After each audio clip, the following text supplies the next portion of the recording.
అటువంటి విద్యను అభ్యసించి ఒక రాజకీయ నాయకుడిగా ఆర్థికవేత్తగా ఆయన సబ్జెక్ట్ చూసుకుంటే చాలా వర్స్టైల్గా ఉంటాయి.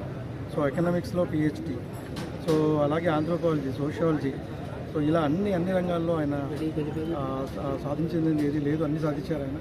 సో అదేవిధంగా సొసైటీలో ఉన్న అంటరానితనానికి వ్యతిరేకంగా అందరికీ ఈక్వల్ రైట్స్ రావాలని ఆయన చేసిన పోరాట ఫలితమే ఈరోజు సమాజం ఈ విధంగా ఉంది. సో డెఫినెట్గా ఇన్ని సంవత్సరాల తర్వాత మళ్ళీ ఎప్పటికి కూడా ఆయన తలుచుకుంటూనే ఉంటాం. సో ఆయన ఆశయాలకి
బిఆర్ అంబేద్కర్ గారు ఏ సంకల్పంతో రాజ్యాంగ పీఠికని ఆ రోజు రాశారో అందులో భాగంగా మాలాంటి సామాన్యులు కూడా బడుగు బలహీన వర్గాలకు చెందినటువంటి మాలాంటి వాళ్ళమంతా ఈరోజు రాజకీయంగా చైతన్యమై చట్టసభల్లో అడుగుపెట్టి ప్రజల గొంతుకను మేము వినిపిస్తున్నాం.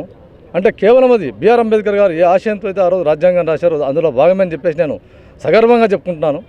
కాబట్టి మాలాంటి సామాన్యులే కాక దేశమంతా దేశ ప్రజలంతా సుభిక్షంగా ఉండాలంటే ఈ రాజ్యాంగంలో ఉండే ప్రతి అంశాన్ని వాళ్ళు గౌరవించుకుంటూ ఆ హక్కుల్ని పొందుతూ సమాజ స్థాపన లక్ష్యంగానే, ఎందుకంటే ఈ సంవత్సరం అంతా నరేంద్ర మోదీ గారు కూడా రాజ్యాంగ వారోత్సవాలని చెప్పేసి సంవత్సరం అంతా పాటించాలని చెప్పేసి పార్లమెంట్లో చెప్పడం జరిగింది. అంటే ఆ రాజ్యాంగం యొక్క గొప్పతనం అది. ఆయన రాసినటువంటి ఆ రాజ్యాంగం మీద ఎంత భరోసాతో ఈరోజు ఆ రాజ్యాంగ వారోత్సవాలు జరుపుతుందంటే అది చాలా మనకంతా గర్వంగా ఉంది. అందులో భాగంగా ఈరోజు ఆ బిఆర్ అంబేద్కర్ గారి యొక్క ఆశయాలను మనమంతా కొనసాగిస్తూ రాబోయే రోజుల్లో బడుగు బలహీన వర్గాలు అయితేనేమి ప్రతి ఒక్కరూ ఆ రాజ్యాంగాన్ని ఉండేటువంటి ఫలాలను ఆస్వాదిస్తూ మనం ఎదగాలని చెప్పేసి కోరుకుంటాను. ఈరోజు కర్నూలు పట్టణంలో ఘనంగా నిర్వహణలు తెలుపుతూ ఆయన చేసిన పనులు, ఆయన కాన్స్టిట్యూషనల్ ఫాదర్ అంటారు.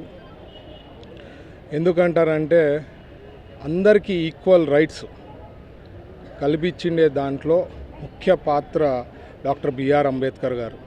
అందుకనే 100 సంవత్సరాలైనా కూడా ఆయనను తలుచుకుంటారు.